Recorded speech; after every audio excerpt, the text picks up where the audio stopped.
സദാശിവസമാരംഭാ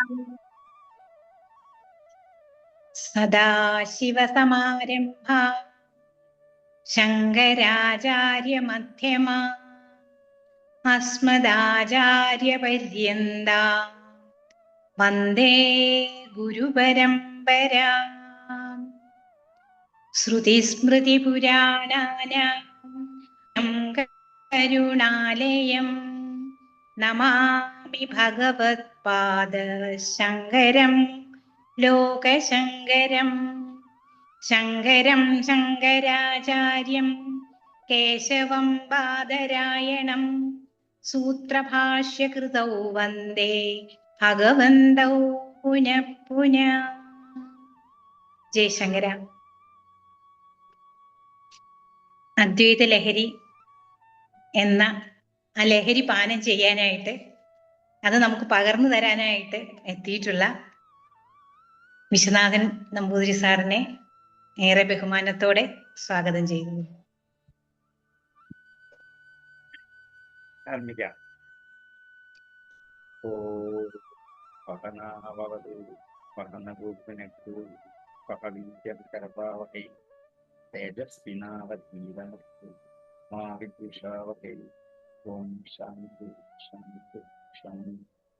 സമാധാനീയരായ എല്ലാ പഠിതാക്കൾക്കും പിന്നീട് മയത്തിനാണ്. കഴിഞ്ഞ പ്രാവശ്യം നമ്മള് തൈത്തിരീയ ഉപനിഷത്തിന്റെ ശാന്തിപാഠം പഠിച്ചു നിർത്തി. 3 വല്ലികളാണ്, 3 അധ്യായങ്ങളാണ് അതിൻ്റെ അകത്ത് എന്ന് പറഞ്ഞു. ശാന്തിപാഠത്തെ കുറിച്ച് വിസ്തരിച്ച് പഠിച്ചു. ആ 3 വല്ലികളിൽ ആദ്യത്തെ വല്ലിയിലെ 1-ാമത്തെ അധ്യായം ശിക്ഷയാണ് എന്ന് പറഞ്ഞു. ശിക്ഷാവല്ലി എന്നാണ് അതിന്റെ പേര്. വല്ലി എന്ന അധ്യായം എന്ന് മാത്രമേ ഉള്ളൂ, ചാപ്റ്റർ എന്ന് മാത്രമേ ഉള്ളൂ. ശിക്ഷാവല്ലി എന്ന് വെച്ചാൽ ശിക്ഷ എന്ന അധ്യായം എന്നേ ഉള്ളൂ എല്ലാവർക്കും. അപ്പം 2-ാമത്തെ ബ്രഹ്മാനന്ദവല്ലി, 3-ാമത്തെ ഭൃഗുവല്ലി, ഇങ്ങനെ 3 വല്ലികളാണ്, 3 അധ്യായങ്ങൾ. അതിൽ ആദ്യത്തെ അധ്യായത്തില് ശിക്ഷയെക്കുറിച്ചാണ് പറയുന്നത്. അതുകൊണ്ടാണ് അതിന് ശിക്ഷാവല്ലി എന്ന് പേര് കൊടുക്കാൻ കാരണം. ശിക്ഷ എന്ന് കേട്ടാൽ ഞാൻ കഴിഞ്ഞ ദിവസം പറഞ്ഞു തരുന്നു, പഠിപ്പ് എന്നാണ് വാക്കിന്റെ അർത്ഥം. ഇന്നത്തെ കോടതി ശിക്ഷയല്ല. നമുക്ക് പ്രഥമ ശ്രവണത്തിൽ അങ്ങനെ തോന്നുകയുള്ളൂ, പക്ഷെ അതല്ല. പഠിപ്പ് എന്നാണ്. ശിക്ഷ എത്രയായെന്ന് വെച്ചാൽ ഇന്ന് അത് ചേർത്തിട്ട് ശിക്ഷ അഭിയാൻ, ശിക്ഷ എന്നൊക്കെ കുറെ പേരുകൾ വിദ്യാഭ്യാസ മേഖലയുമായിട്ട് ബന്ധപ്പെട്ട് ചേർക്കാറുണ്ട്. അത് പഠിപ്പ് എന്നുള്ള അർത്ഥത്തിലാണ്. അതുകൊണ്ട് പഠിപ്പ് ആണ് ആദ്യം വേണ്ടത് എന്ന് പഠിപ്പിന്റെ മഹാത്മ്യത്തെ കുറിച്ച് സൂചിപ്പിക്കുന്ന ഒറ്റ ഉപനിഷത്തേ ഉള്ളൂ. അത് തൈത്തിരീയത്തിലെ ശിക്ഷാവല്ലിയാണ്. പഠിച്ചിട്ട് വേണം ഇത് പ്രചരിപ്പിക്കാൻ. പഠിക്കാതെ പറ്റില്ല. അപ്പോൾ ഉപനിഷത്തൊക്കെ എങ്ങനെ പഠിക്കണം എന്നറിയാൻ വേണ്ടിയിട്ടാണ് ശിക്ഷാവല്ലി ആരംഭിച്ചത്. അപ്പം പഠിക്കാൻ തുടങ്ങുമ്പോൾ ആദ്യം എന്താ പഠിക്കുക? അക്ഷരം മുതൽ പഠിക്കുക, അങ്ങനല്ലേ? അക്ഷരം മുതലല്ലേ പഠിപ്പ് ആരംഭിക്കുന്നത്. അതിന് അക്ഷരം പഠിക്കണം. അക്ഷരം മുതൽ പഠിച്ച് വാക്യം എഴുതാൻ പഠിക്കുമ്പോൾ ഭാഷയിലേക്ക് എത്തുന്നത്. ഭാഷയുണ്ടെങ്കിൽ മാത്രമേ നമുക്ക് ആശയം കിട്ടുള്ളൂ. ഭാഷയില്ലെങ്കിൽ ഒന്നും കിട്ടില്ല. ഭാഷയില്ലെങ്കിൽ ഇന്ന് പങ്കെടുത്ത് നോക്കോളൂ. എനിക്കൊന്നും മിണ്ടാൻ പറ്റില്ല, നിങ്ങൾക്കൊന്നും മിണ്ടാൻ പറ്റില്ല. ഒരു വസ്തു കണ്ടാൽ ഇന്ന നമുക്ക് തിരിച്ചറിയാൻ പറ്റില്ല. കാരണം ഭാഷകളുള്ള തിരിച്ചറിയില്ല. അപ്പൊ ഭാഷ എന്നൊന്നില്ലായിരുന്നെങ്കിൽ മനുഷ്യരൊക്കെ ഇരുട്ടിൽ തപ്പിപ്പോകും. ഒരു ഭാഷ ഇരുട്ടിൽ ഒരു വെളിച്ചമാണ്. നമുക്ക് വെളിച്ചം പ്രകാശനം ചെയ്യുന്നതാണ് ഭാഷ. അപ്പൊ അങ്ങനെ ഭാഷയ്ക്ക് മനുഷ്യ ജീവിതത്തിൽ അമിതമായ പ്രാധാന്യമുണ്ട്. എന്നല്ല, പഠിപ്പ് എന്നുള്ള ബ്രഹ്മചര്യ ആശ്രമത്തിലെ ആദ്യത്തെ പ്രയോഗം പഠിപ്പിന് ഭാഷ വേണം. ഭാഷ പഠിക്കണേ അക്ഷരം പഠിക്കും. ഇന്ന് അക്ഷരം പഠിക്കാതെ ഉണ്ട്, ഭാഷ പഠിച്ചാൽ മതി എന്നായിട്ടുണ്ട്. പക്ഷെ അത് പറ്റില്ല. അക്ഷരം മുതൽ പഠിക്കണം. അതിന് എന്തൊക്കെയാണ് വേണ്ടത് എന്ന് പറയാൻ വേണ്ടി ശിക്ഷാം വ്യാഖ്യാസ്യാമ. ഇതാ ഞാൻ ശിക്ഷയെക്കുറിച്ച് വ്യാഖ്യാനിച്ച് പറയാൻ പോകുന്നു. എന്തൊക്കെയാണ് ശിക്ഷയിലെ ഘടകങ്ങൾ? വർണ്ണ, സ്വരഹ, മാത്ര, ബലം, പാമ, സന്താനം. 6. ഇതാണ് ഇന്നത്തെ വിഷയം. ഈ 6നെ കുറിച്ച് നമ്മളെ പറഞ്ഞു പഠിപ്പിക്കാം. വർണ്ണം എന്താണ്? സ്വരം എന്താണ്? മാത്ര എന്താണ്? ബലം എന്താണ്? പാമം എന്താണ്? സന്താനം. നമുക്ക് ഒരുപക്ഷെ ഒന്നോ രണ്ടോ എണ്ണേ നമുക്ക് പരിചയമുള്ളൂ. വർണ്ണവും മാത്രമേ നമുക്ക് കേട്ട് പരിചയമാണ്, അക്ഷരമൊക്കെ അറിയാം. ബാക്കി ബലവും ഫാമവും സന്താനവും നമുക്ക് പരിചയമില്ലാത്ത വാക്കുകളാണ്. ഇത് ഇത്രയും അറിഞ്ഞെങ്കിലേ പഠിപ്പ് എന്താണെന്ന് അറിയാൻ പറ്റൂ. ഇതറിയാതാണ് നമ്മൾ പഠിച്ചുകൊണ്ടിരിക്കുന്നത് ഇപ്പോൾ. അതുകൊണ്ടാണ് ഈ ഉപനിഷത്ത് ശിക്ഷാവല്ലിക്ക് പ്രാധാന്യം കൊടുത്തത്. ഇതുവരെ ഒരു ഉപനിഷത്തിൽ ഇങ്ങനെ തുടക്കം ഉണ്ടായിട്ടില്ല. തൈത്തിരീയം മാത്രമാണ് വേദാംഗങ്ങളിൽ ഒന്നായ ശിക്ഷാശാസ്ത്രത്തിൽ. വേദാംഗങ്ങളൊക്കെ നമ്മൾ നേരത്തെ പഠിച്ചാണ്, 6 ഉണ്ട്. വ്യാകരണം, ശിക്ഷ, നിരുക്തം, ഛന്ദസ്, ജ്യോതിഷം, കൽപ്പം. അതിൽ രണ്ടാമത്തേതാണ് ശിക്ഷ. അതുകൊണ്ട് ഇനി ഞാൻ ശിക്ഷയെക്കുറിച്ച് പറയാൻ പോകുന്നു എന്ന് പറഞ്ഞുകൊണ്ടാണ് ആരംഭിക്കുന്നത്. ശിക്ഷാശാസ്ത്രത്തിന്റെ ഒരു മാഹാത്മ്യത്തെക്കുറിച്ച് പറയാനല്ല ഇവിടെ. ഉദാസീനത കൊണ്ട് ഉച്ചാരണം ശരിയാകാതെ പോയാൽ അർത്ഥം മാറിപ്പോകും എന്ന് പറയാൻ വേണ്ടി ഇത് ഞാൻ കഴിഞ്ഞ ദിവസം പറഞ്ഞു വെച്ചിരുന്നു. അതുകൊണ്ട് ഉച്ചാരണത്തിലെ നിഷ്കർഷ ഉപനിഷത്ത് പഠനത്തിന് അത്യന്താപേക്ഷിതം. എന്താ വേണ്ടത്? കൃത്യമായ ഉച്ചാരണം വേണം, എങ്കിൽ മാത്രമേ അർത്ഥബോധം കിട്ടുള്ളൂ. അതിനുവേണ്ടിയിട്ടാണ് വർണ്ണം, സ്വരം, മാത്ര, ബലം, സാമ, സന്താനം എന്നുള്ള 6 കാര്യങ്ങളെ കുറിച്ച് പറയുന്നത്. അതിൽ അക്ഷരം നമുക്കറിയാം, ആ മുതൽ ക്ഷ വരെയുള്ളതിന്റെ പേരാണ് അക്ഷരം. ആയിൽ തുടങ്ങി ക്ഷയിൽ തീരും. ആ എന്നുള്ള തുടക്കത്തിന്റെ പേര്, ക്ഷ എന്നുള്ള അവസാനത്തിന്റെ പേര്. ഇത് രണ്ടും തമ്മിൽ കൂട്ടിച്ചേർത്താൽ, ആയും ക്ഷായും കൂട്ടിച്ചേർത്താൽ അക്ഷ എന്നായി. ഇത് നശിക്കാതിരിക്കുന്നത് കൊണ്ട് അക്ഷരം എന്നും പേരായി. അക്ഷരങ്ങൾ ഒരിക്കലും നശിക്കില്ല. അക്ഷരം ചേർത്തുണ്ടാക്കുന്ന വാക്കുകളൊക്കെ നശിക്കും. വാക്കുകൾ പുത്തനുണ്ടാക്കും, പഴയത് പോകും. ഇപ്പൊ എത്രയോ വാക്കുകൾ വന്നിട്ടുണ്ട്. അടിപൊളി എന്നൊരു വാക്കൊന്നും പണ്ട് നിത്യോപയോഗത്തിലുണ്ടായിരുന്നതല്ല, ഇപ്പോൾ ധാരാളമായി. ഇപ്പോൾ പണ്ടുണ്ടായിരുന്ന പല പദങ്ങളും ഇല്ലാണ്ടായി. ഇപ്പൊ പുതിയ പുതിയ പദങ്ങൾ ഉണ്ടാക്കിക്കൊണ്ടേയിരിക്കും. പദങ്ങൾക്ക് അത് പറ്റും, അക്ഷരങ്ങൾക്ക് ഒരു മാറ്റം ഉണ്ടാകും. അന്നുള്ള അതേ അക്ഷരം അത് തന്നെ ഇന്നും പറയും. അതുകൊണ്ടാണ് ക്ഷരമില്ലാത്ത എന്തോ അതാണ് അക്ഷരം എന്ന് പേര്. നശിക്കാത്തതെന്തോ അതാണ് അക്ഷരം. അതുകൊണ്ട് അക്ഷരത്തിലെ ആദ്യത്തെ ഭാഗമാണ് വർണ്ണങ്ങൾ എന്ന്. നമുക്ക് മലയാള ഭാഷയിലെ അക്ഷരമാലകളൊക്കെ നമുക്കറിയാം, നമ്മളൊക്കെ പണ്ട് പഠിച്ചവരാണ്. ആ മുതൽ ഔ അം വരെ. ആയിക്ക് ദീർഘമുണ്ട്, ഈക്ക് ദീർഘമുണ്ട്, ഊന്ന് ദീർഘമുണ്ട്, ഉരുവുണ്ട്, എലുവുണ്ട്, എ ഐ ഓ ഐ ഔ ഔ എന്ന് 15 16 അക്ഷരമുണ്ട്. 15 കൂട്ടാം. 16 ഇലു എന്ന അക്ഷരം വന്നെങ്കിലേ ഉള്ളൂ. അത് നമ്മൾ ഇല്ലാണ്ടാക്കുകയാണ്. ഇലു എന്ന അക്ഷരം ചേർത്ത് ഭാഷയുടെ ഒരു വാക്കുമില്ല. ആകപ്പാടെ എഴുത്തച്ഛൻ ലിസ്മാതി ചേർത്തൊരു പൊരുത്തം എന്ന് ലിസ്മ എന്നൊരു വാക്ക് ഉണ്ടാക്കിയെടുത്താണ്. പ്രത്യേകിച്ച് അർത്ഥം ഉണ്ടായിട്ടില്ല. പിന്നെ ക്ലിപ്തം എന്നുള്ളിടത്ത് ഇലു എന്ന അക്ഷരമല്ല, ലായ എന്ന അക്ഷരമാണ്. കായടി ലായാണ്. അത് ഇലു എന്ന അക്ഷരമല്ല. അപ്പൊ ഇലു എന്നൊരു അക്ഷരം ചേർത്ത് ഒരു പദവും ഇല്ലെങ്കിൽ പിന്നെ എന്തിനാ ഇലു പഠിക്കുന്നത് വേണ്ടെന്ന് വെച്ചു. 15 സ്വരാക്ഷരം. ഇനിയുള്ളത് വ്യഞ്ജനാക്ഷരങ്ങളാണ്. സ്വരങ്ങൾ, വ്യഞ്ജനങ്ങൾ. സ്വരങ്ങൾക്ക് ഒരു ഗുണമുള്ളത് സ്വയം രാജതേതി സ്വരം. ഒറ്റയ്ക്ക് ശോഭിക്കാൻ പറ്റുന്നതിന്റെ പേരാണ് സ്വരം എന്ന്. ആ ഒരു സ്വരമാണ് അതിനൊറ്റയ്ക്ക് നിൽക്കാൻ. ഈ ഒരു സ്വരമാണ് ഒറ്റയ്ക്ക് നിൽക്കാൻ. ഒരു സ്വരമാണ് ഒറ്റയ്ക്ക് നിൽക്കാൻ. പക്ഷെ ക എന്നുള്ളത് കഴിഞ്ഞിട്ട് ആ, 2 വർണ്ണങ്ങൾ തമ്മിൽ കൂടിച്ചേരുക. ക് എന്നുള്ളൊരു വർണ്ണമാണ്, ആയും സ്വരമാണ്, അത് വർണ്ണവും. 2 വർണ്ണങ്ങൾ തമ്മിൽ കൂടിച്ചേരുന്നതാണ് അക്ഷരം. അപ്പൊ ആദ്യം പഠിക്കുന്നത് വർണ്ണത്തെക്കുറിച്ചാണ്.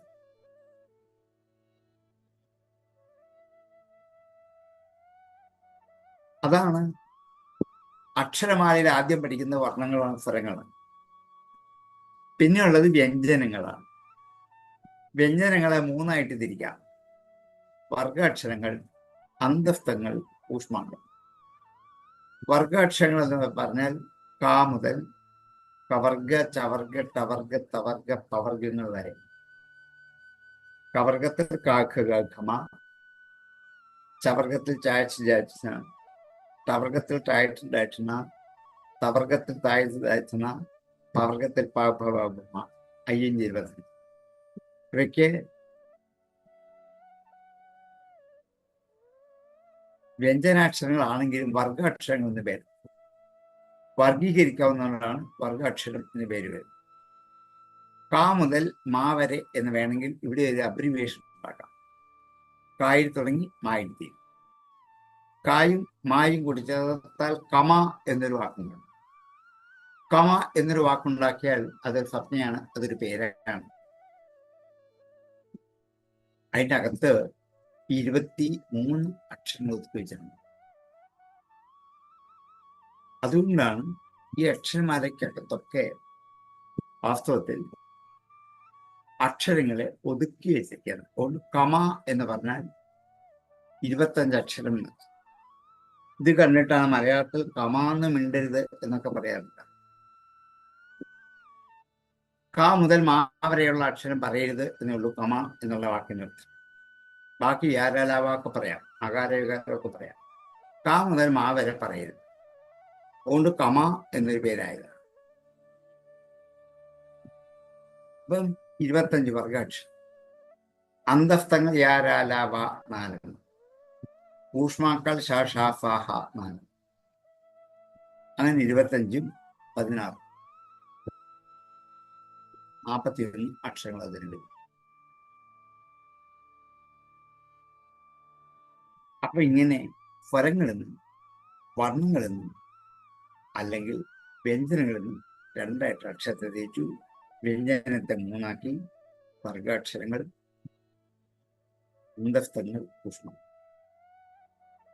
ഇനിയും കൂടുതൽ പഠിക്കേണ്ടത് വർണ്ണം അല്ലെങ്കിൽ സ്വരമാണ്. വർണ്ണവും സ്വരവും തമ്മിൽ വലിയ വ്യത്യാസമില്ല. ക എന്നുള്ള വർണ്ണമാണ്, സ്വരമല്ല. ക അധികം ആ. ക എന്നുള്ള വർണ്ണം, ആ എന്നുള്ള സ്വരം. ഇങ്ങനെയാണ്.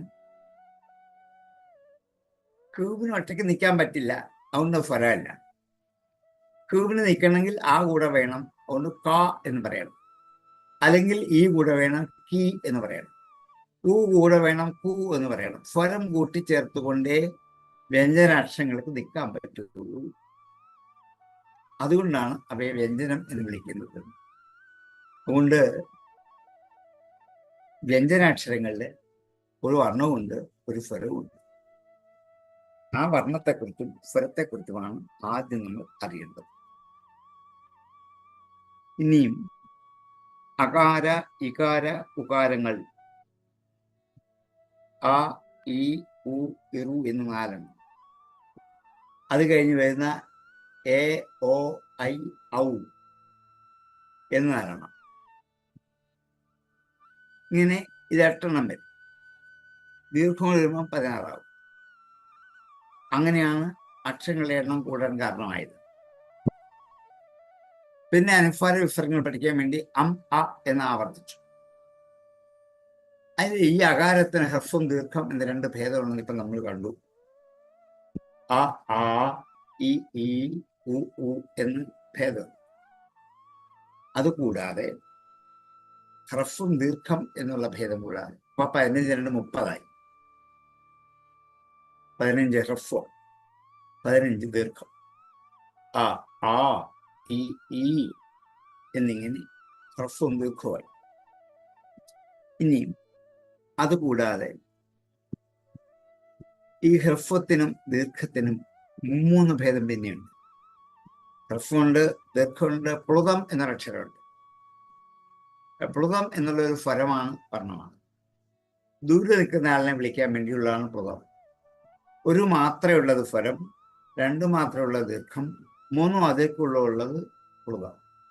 ആ എന്നുള്ള ഹ്രസ്വം, ആ എന്നുള്ള ദീർഘം, ആ എന്ന് പറഞ്ഞാൽ അത് പ്ലുതം.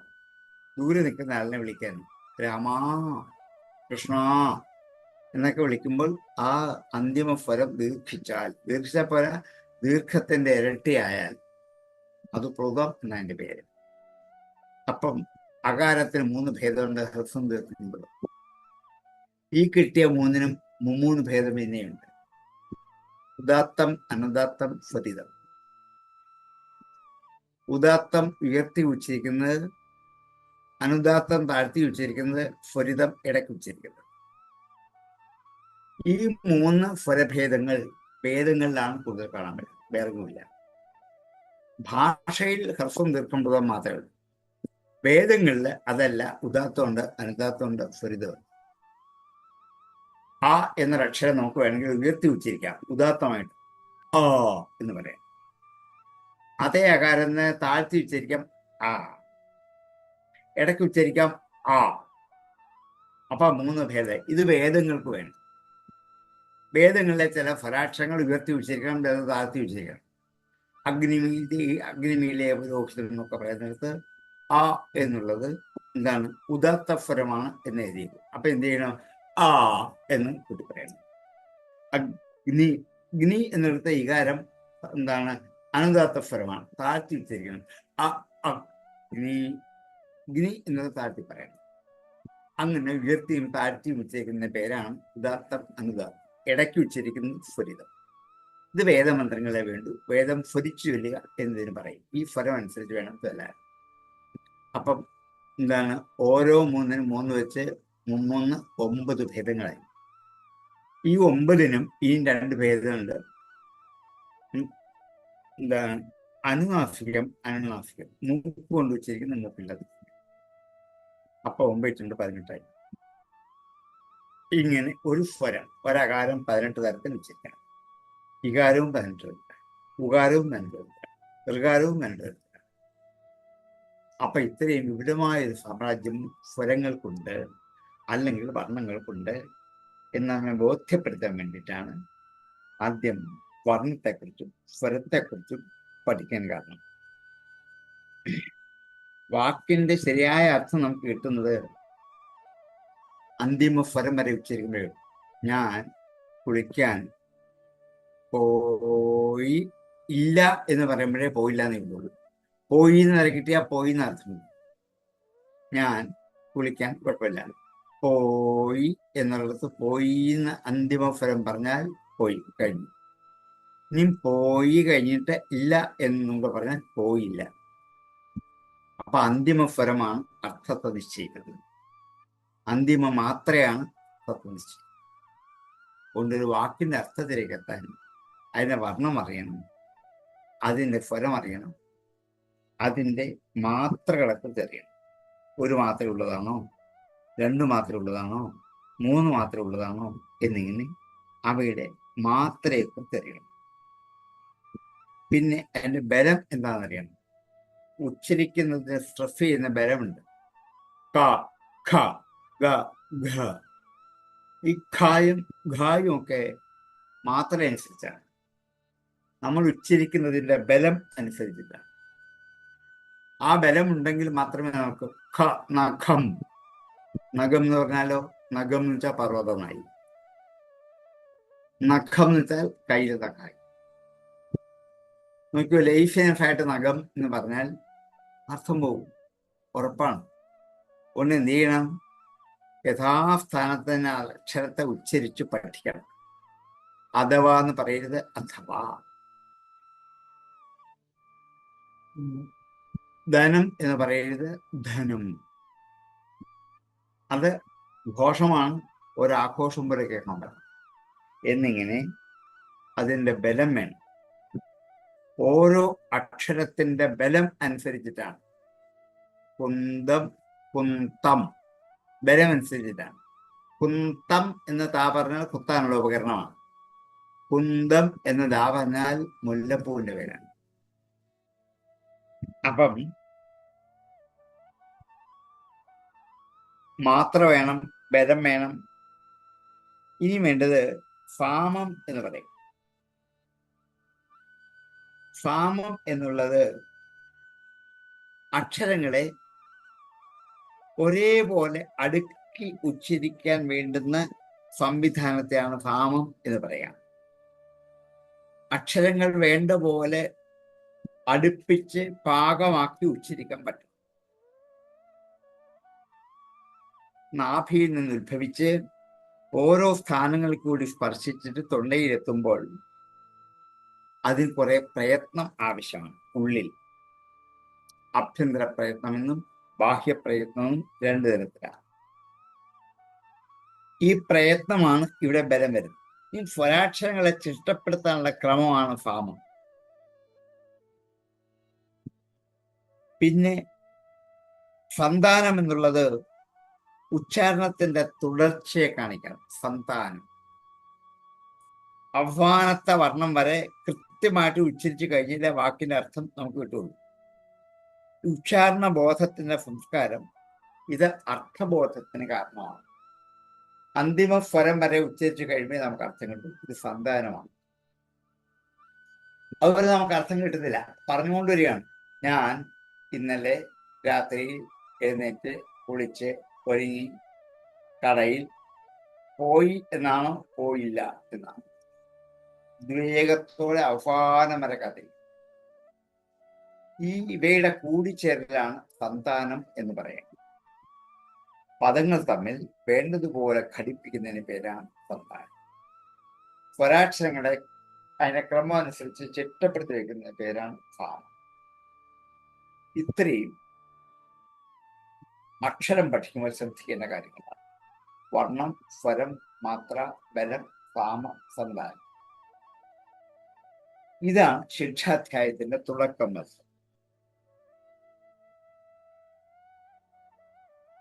ഇങ്ങനെ വേണ്ട വിധത്തിൽ ഉച്ചരിച്ചെങ്കിൽ മാത്രമേ വേദപാഠങ്ങൾ, വേദബന്ധം പൂർണ്ണമായിട്ട് ചൊല്ലാൻ പറ്റൂ. അത് പൂർണ്ണമായിട്ട് ഉറപ്പിച്ച് പഠിച്ചെങ്കിൽ മാത്രമേ നമ്മുടെ ഓർമ്മയിൽ ബോധ്യപ്പെടാൻ പറ്റൂ. ഇതാണ് ശിക്ഷാവലിയിലെ ഒന്നാമത്തെ അധ്യായം. എന്നിട്ട്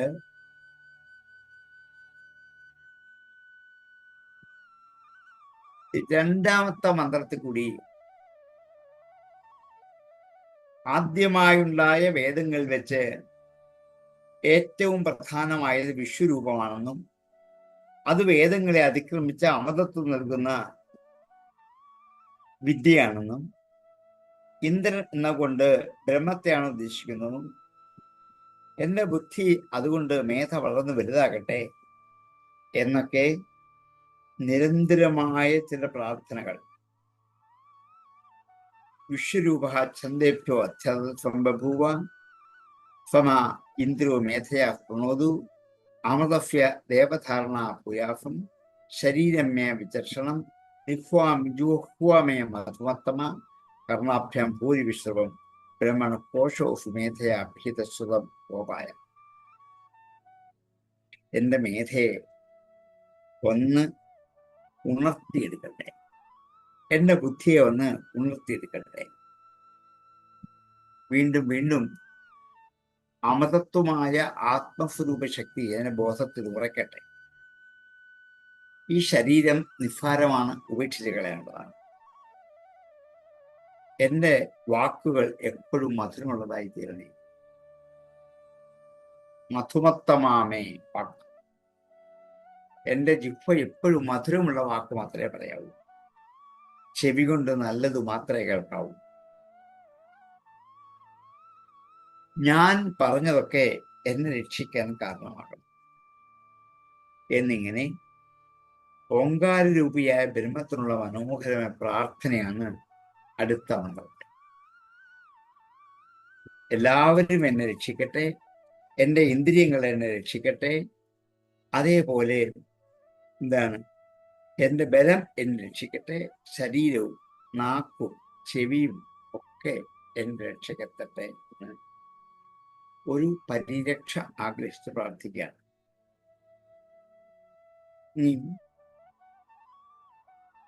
ശിഷ്യനെ കാത്തിരിക്കുന്ന ഒരു ആചാര്യന്റെ ദുര്യോഗത്തെ കുറിച്ച് നമുക്ക് പറഞ്ഞു. വെള്ളമൊഴുകുന്നത് പോലെ യഥാ ആപപ്രവത, വെള്ളം എങ്ങനെ ഒഴുകിപ്പോകുന്നു അതുപോലെ മാം ബ്രഹ്മചാരിണ ധാരയത്തു, ബ്രഹ്മചാരികൾ എൻ്റെ അടുത്ത് വന്നു ചേരണം. വെള്ളമൊഴുകുന്നത് പോലെ ബ്രഹ്മചാരികൾ എൻ്റെ അടുത്തേക്ക് വന്നു ചേരട്ടെ എന്നിങ്ങനെ മൂന്നാമത്തെ മന്ത്രത്തിൽ കൂടി ശിഷ്യന്മാർ തൻ്റെ അടുത്തേക്ക് ധാരാളം വന്നു തീരട്ടെ എന്ന് ഗുരുവിൻ്റെ ഒരു പ്രാർത്ഥനയാണ്. ശതധാരം ഉത്സമക്ഷീയമാണം വിപശ്ചിതം പിതരം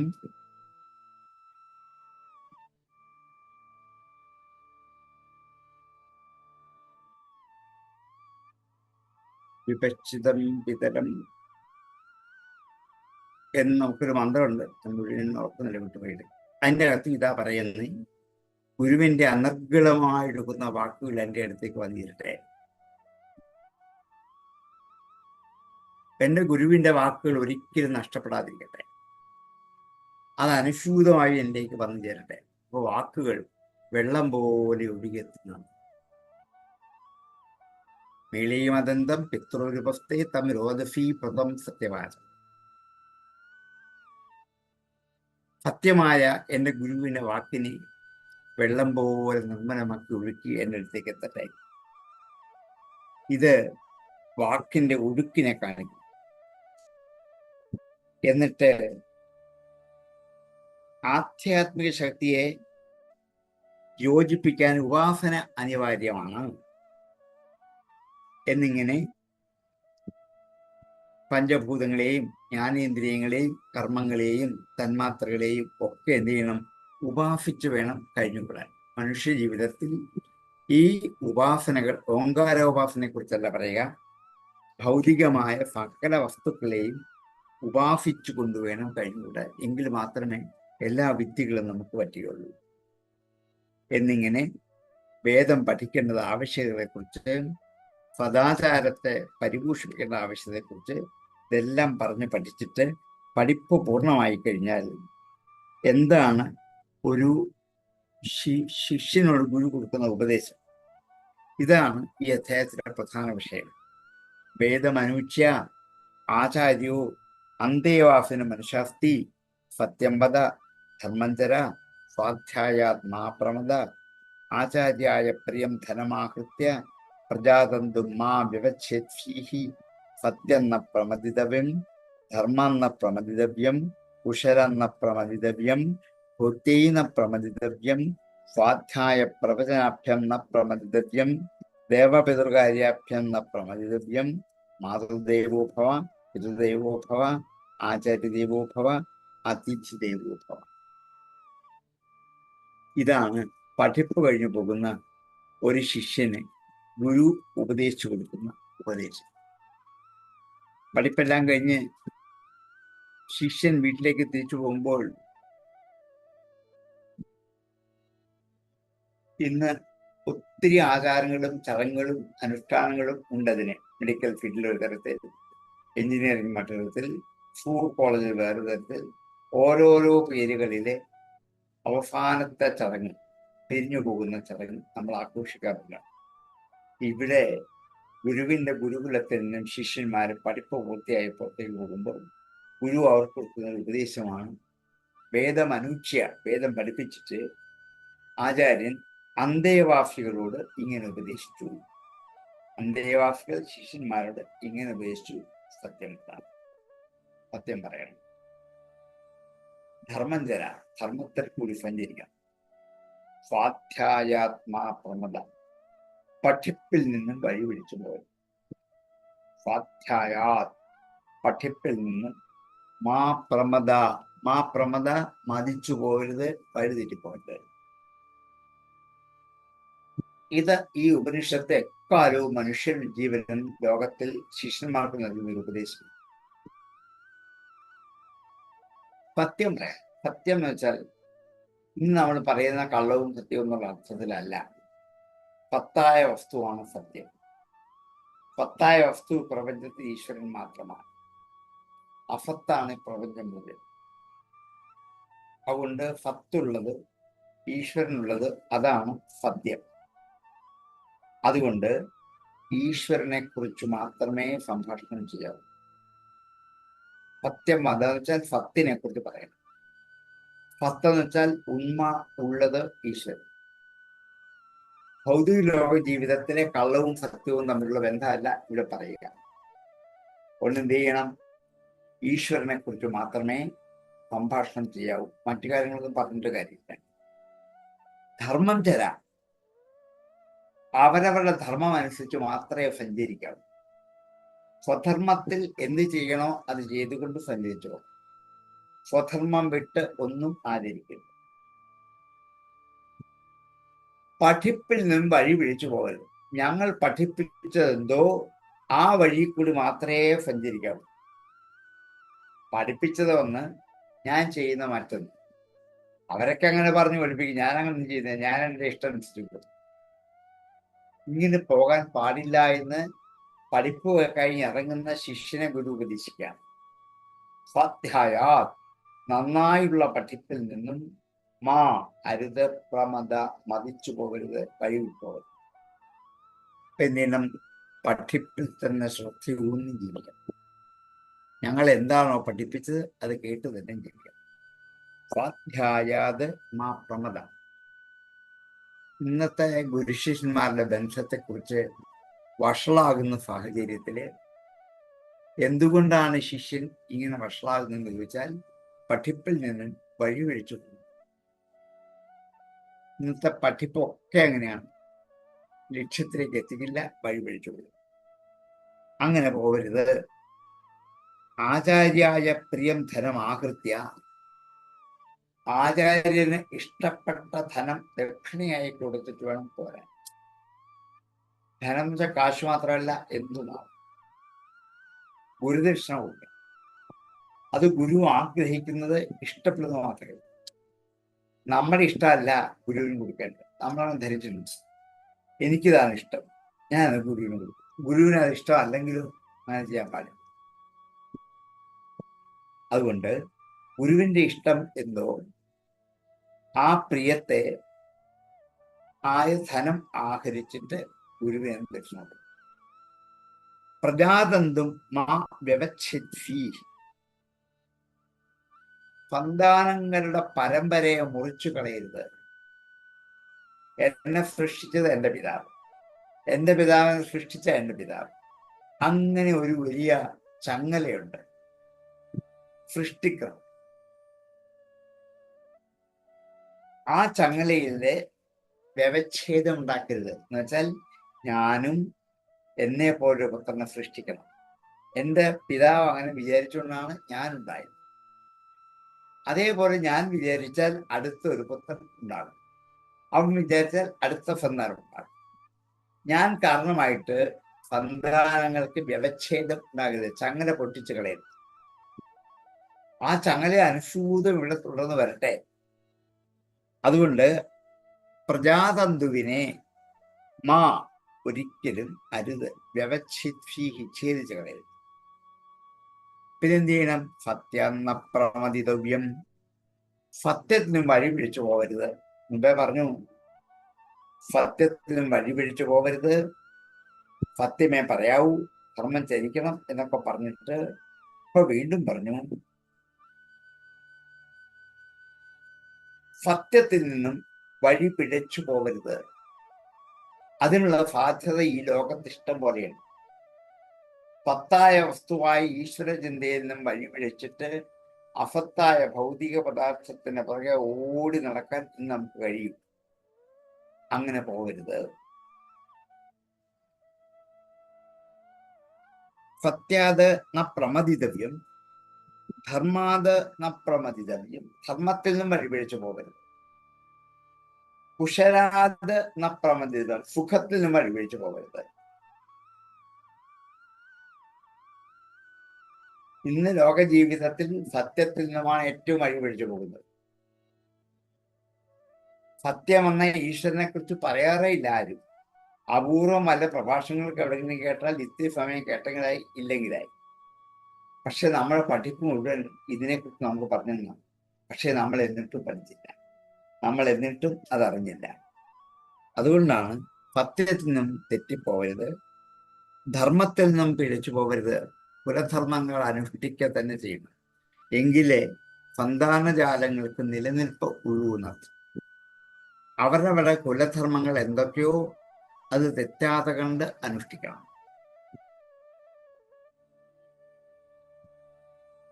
കുശലം വേണം, സുഖം വേണം. സുഖം വേണമെങ്കിൽ ആ മാർഗത്തിനും വഴിപിടിച്ചു പോകരുത്. ദുഃഖത്തിലേക്ക് ഒരിക്കലും കടന്നു പോകരുത്. നമ്മൾ ദുഃഖത്തെ വിലയ്ക്ക് വാങ്ങുന്നവരാണ്. ഒരു ദുഃഖം അനുഭവിക്കുമ്പോൾ 100 ദുഃഖങ്ങൾ ഫ്രീ ആയിട്ട് കൊടുക്കും. ഒരു ഷർട്ട് എടുത്താൽ 2 ഷർട്ട് ഫ്രീ എന്ന് പറയുന്ന പോലെ ഒരു ദുഃഖം അനുഭവിച്ചാൽ അതിന് കൂടെ കുറെ ദുഃഖങ്ങൾ ഒന്നിച്ചു വരും. അപ്പൊ പിന്നെ ഈ ദുഃഖത്തിന് എന്നാണ് ശാന്തി കിട്ടുക? അതുകൊണ്ട് ഒരിക്കലും കുശലതയിൽ നിന്നും സുഖത്തിൽ നിന്നും പിന്തിരിഞ്ഞു പോകരുത്. ഭൂത്തി ഐശ്വര്യത്തിന് വേണ്ടിയിട്ട്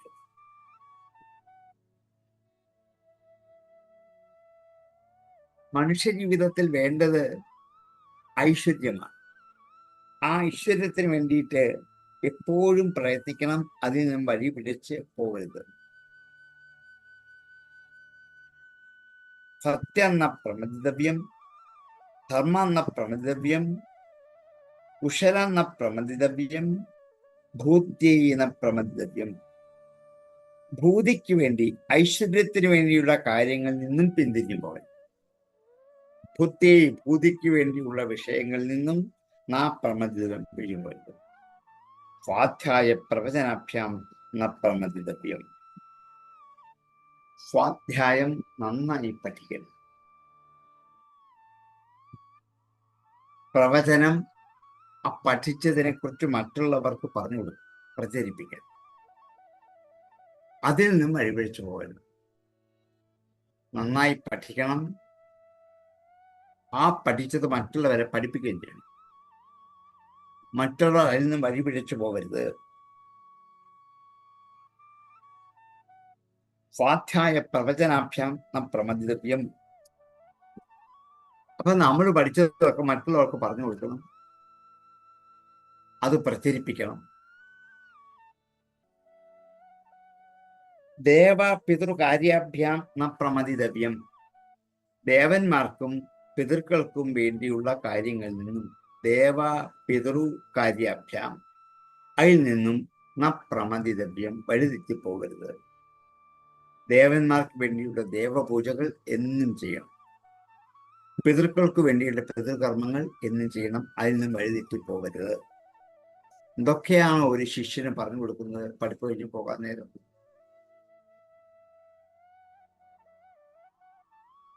ദേവ പിതൃ കാര്യാഭ്യാം. നമുക്ക് ദേവന്മാർ വേണം, പിതൃക്കളും വേണം. ദേവപൂജ അനിവാര്യമാണ്. പിതൃകർമ്മങ്ങൾ, പിതൃതർപ്പണം, പിതൃബലി, ഇതൊക്കെ അനിവാര്യം. അതിൽ നിന്ന് ഒരിക്കലും ഒരു ശിഷ്യനും വഴി പിടിച്ചു പോകരുത്. അതുകൊണ്ട് മാതൃദേവോഭവ, പിതൃദേവോഭവ, ആചാര്യദേവോഭവ, അതിഥി ദേവോഭവ, ഈ 4 പേര് നമുക്ക് ദേവന്മാരാകാം. ആരൊക്കെയാണ്? മാതൃദേവോഭവ, ആദ്യത്തെ അമ്മയ്ക്കാണ് കൊടുത്തത്. അമ്മയ്ക്കാണ് പ്രഥമ ഗണ്യം. മാതൃദേവോഭവ, അമ്മ എപ്പോഴും ഒരു ദേവതയെ പോലെ അമ്മയെ കാണണം. അമ്മയെ എവിടെ കണ്ടാലും നമസ്കരിക്കണം. അമ്മയോട് വെറുപ്പ് പറയരുത്, വിദ്വേഷിക്കരുത്, ദ്വേഷ്യപ്പെടരുത്. മനസ്സുകൊണ്ടോ വാക്കുകൊണ്ടോ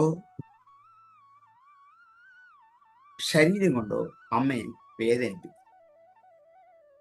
3 സംഭവിക്കാം.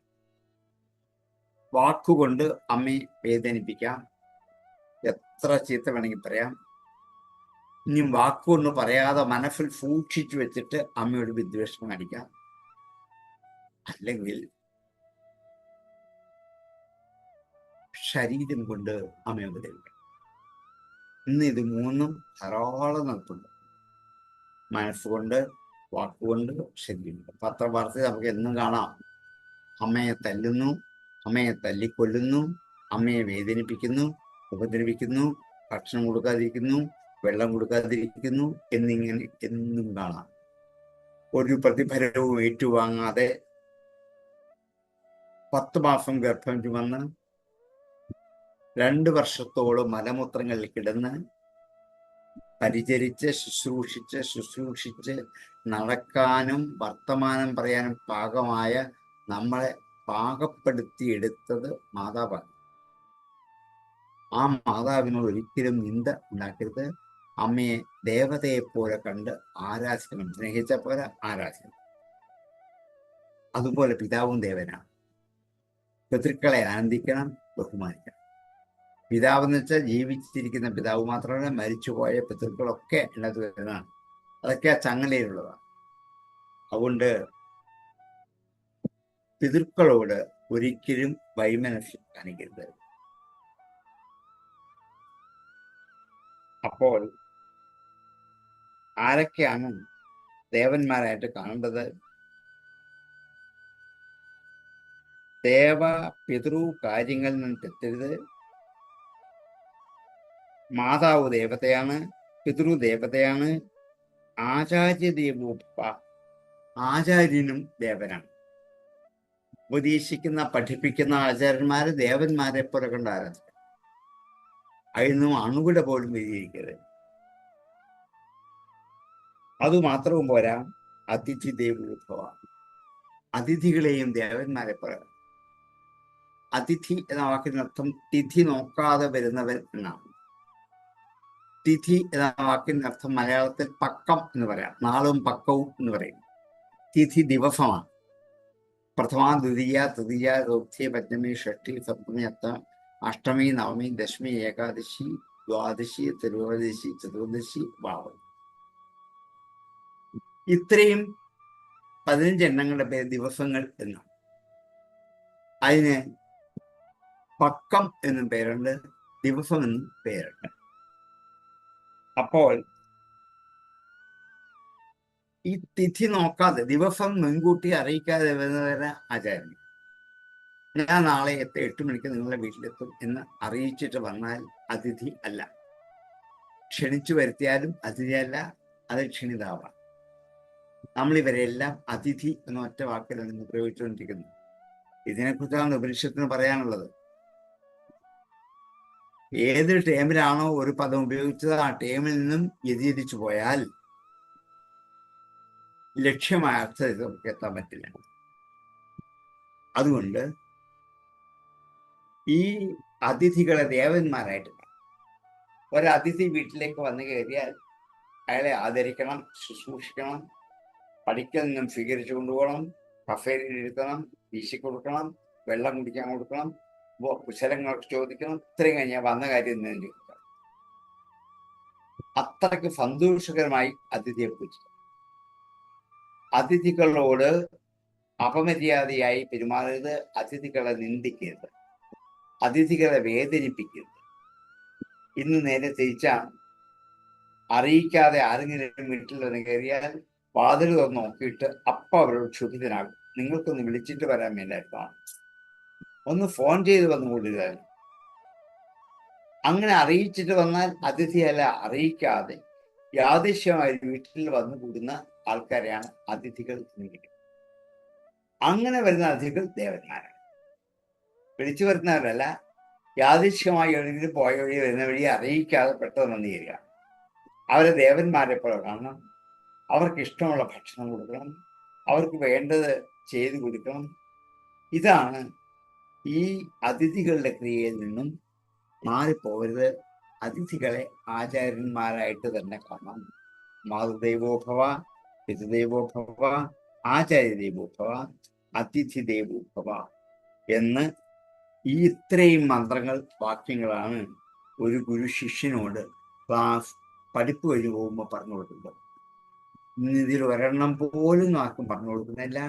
പഠിച്ചാലും കൊടുക്കില്ല, പഠിപ്പ് കഴിഞ്ഞാലും കൊടുക്കില്ല, പോയാലും കൊടുക്കില്ല. എന്തൊക്കെയാണ് ആ സെറിമണിയിൽ ഒരു ഗുരു ശിഷ്യന്മാർക്ക് കൊടുക്കേണ്ട ആശംസ എന്ന് ഈ ഋഷി തന്നെ ഒരു ഗുരുവായി നമ്മളെ പഠിപ്പിക്കാം.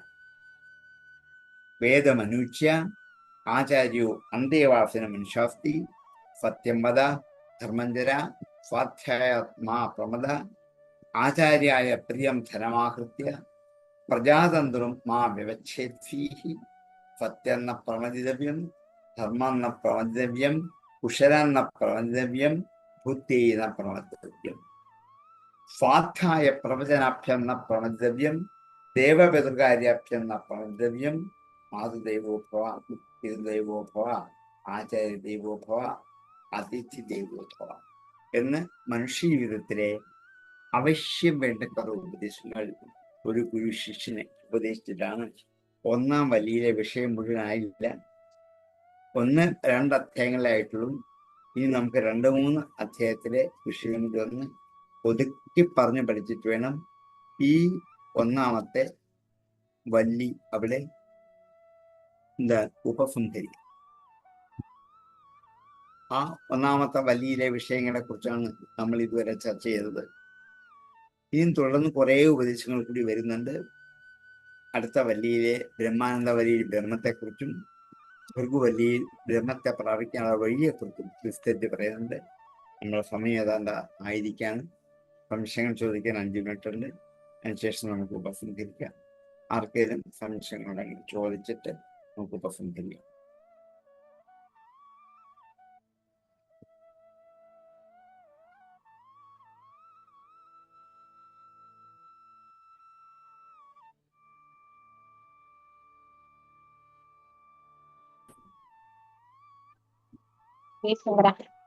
ചേട്ടാ നമസ്തേ. ആ, ഓക്കെ. ഈ തൈത്തിരിയോപനിഷത്തൊന്ന് കേട്ടിട്ടുള്ളതല്ലാതെ ഇതൊക്കെ ഉണ്ടായിരുന്നു. ശരിക്കും ഒരു 5 വയസ്സൊക്കെ ആവുന്ന കുഞ്ഞുങ്ങൾ പഠിക്കേണ്ടതാണ് തൈത്തിരിയോപനിഷത്തെന്ന് ഇന്ന് എനിക്ക് അതെ. തോന്നുന്നു. ഇതൊക്കെ കേട്ട് അതിനകത്തെ കഴിഞ്ഞപ്പോഴേ അതെ 10 കൊച്ചു വയസ്സിലാണ്. കുട്ടികൾ അതെ, ഇത് 60 വയസ്സ് കഴിഞ്ഞു. ഇത് മനസ്സിലാക്കാൻ ജീവിതം തുടങ്ങുന്നതിന് മുമ്പേ ഒരു 5 വയസ്സിനോട് അടുപ്പിച്ച് പഠിക്കേണ്ട കാര്യങ്ങൾ 60ാമത്തെ വയസ്സിലാണ് മനസ്സിലാക്കിയത്. അങ്ങനെ ഒരു അതെ. വിഷമമേ ഉള്ളൂ. അത് പിന്നെ വിഷമിക്കാൻ എനിക്ക് തൈത്തിരിയോപനിഷത്തിന്റെ അപ്പോഴെങ്ങാനും മനസ്സിലാക്കാൻ തൈത്തിരിയോപനിഷത്തിന്റെ വ്യാഖ്യാനം വ്യാഖ്യാനം ഉണ്ടല്ലോ. ഈ തൈത്തിരിയോപനിഷ എന്തോ വ്യാഖ്യാനം ഉണ്ട്. അത് ആരെഴുതിയതായിരുന്നു ചേട്ടാ നല്ലത്? എനിക്ക് ഒരെണ്ണം ഏറ്റവും നല്ല ആവശ്യമുണ്ടായിരുന്നു. രാമകൃഷ്ണ സ്വാമി എഴുതിയിട്ടുണ്ട്. രാമകൃഷ്ണാശ്രമത്തിലെ ആരായിരുന്നു? രാമകൃഷ്ണാശ്രമത്തിലെ മൃഡാനന്ദ സ്വാമി ആ ആ ആ ആ ആ ആ നല്ല വ്യാഖ്യാനമാണ്. ആ പിന്നെ അത് വാങ്ങിച്ചാ മതിയല്ലേ? ജി ബാലകൃഷ്ണൻ സാർ എഴുതിയിട്ടുണ്ട്. പിന്നെ ആ ആ ആചാര്യ ആ നരേന്ദ്രഭൂഷൺ വ്യാഖ്യാനിച്ചിട്ടുണ്ട്. ഒത്തിരി ഉണ്ട്, ഇഷ്ടംപോലെ വ്യാഖ്യാനമുണ്ട്. ആ ആ ഞാനിങ്ങനെ ഒരു പുസ്തകം വാങ്ങിക്കണമെന്ന് വിചാരിച്ചിരിക്കുകയായിരുന്നു. ഇത് നല്ലതാണ് വാങ്ങിച്ചത്. ആ ശരി ചേട്ടാ, ഇന്നത്തെ ക്ലാസ് കൊണ്ട് ചെറിയ പ്രായത്തിലേ അറിയേണ്ടിയിരുന്ന കാര്യങ്ങൾ മനസ്സിലാക്കാൻ കഴിഞ്ഞു. പറ്റി. വളരെ സന്തോഷം. പഠിക്കാൻ പറ്റുമല്ലോ. പണ്ട് ഇതൊക്കെ പഠിക്കേണ്ട പറ്റിയില്ല, ഇനിയും നമുക്ക് പഠിക്കാൻ പറ്റും. അതിന് അവസരമായി. ആർക്കെങ്കിലും എന്തെങ്കിലും സംശയങ്ങൾ അതുപോലെ വാക്കുകളുടെ ഉച്ചാരണം കൊണ്ട് തന്നെ അർത്ഥം മാറുന്നതും ഒക്കെ അതെ, അത് അത് ഞാൻ കഴിഞ്ഞ ചെറുപ്പത്തിലേ പഠിക്കുകയാണെങ്കിൽ ശരിയായ പദപ്രയോഗം നടത്തണം, ആവശ്യമാണ്. അതുകൊണ്ട് ആദ്യം വേദം ചൊല്ലുമ്പോൾ കൃത്യമായ സ്വരങ്ങൾ നോക്കി, അക്ഷരങ്ങൾ നോക്കി അർത്ഥബോധത്തോടെ ചൊല്ലി പഠിക്കാൻ ശ്രമിക്കണം. അല്ലെങ്കിൽ അനുവാകം ഇവിടെ ഉദ്ദേശിക്കുന്ന അനുവാകം എന്നൊക്കെ പറയാം. അനുവാകം വല്ലി അതിന്റെ മെയിൻ ചാപ്റ്റർ, അനുവാകം ഉപവിഭാഗം. ഒന്നാമത്തെ ചാപ്റ്ററിൽ 4 വിഭാഗം. അതിനാണ് അങ്ങനെ.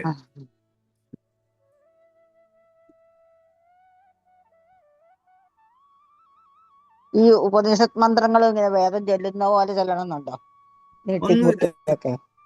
ഇല്ല ഇല്ല, ഇത് ഉപനിഷത്താണ്. നമ്മൾ വേദം സാധാരണ എന്നെ ആവശ്യം.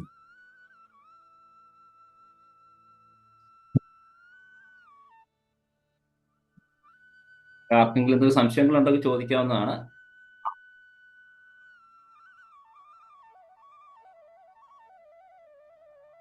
എന്തെങ്കിലും പ്രശ്നം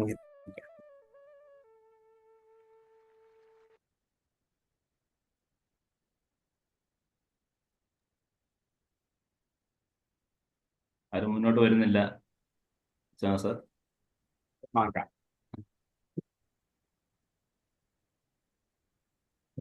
നമുക്ക് ഇന്നത്തെ ക്ലാസ് ഇവിടെ പര്യവസാനിപ്പിക്കാം. പൂർണ്ണം പൂർണ്ണം പൂർണ്ണം പൂർണ്ണസ്യ പൂർണ്ണമാദായ പൂർണ്ണമേവാവശിഷ്യതി. ശാന്തി ശാന്തി ശാന്തി. ക്ലാസ്സിൽ പങ്കെടുത്ത എല്ലാവർക്കും നന്ദി അറിയിച്ചുകൊണ്ട് ഇന്നത്തേക്ക് നമുക്ക് പിരിയാം. എല്ലാവർക്കും നന്ദി ഉണ്ടാകട്ടെ. ജയശങ്കര. ജയശങ്കര. ജയശങ്കര.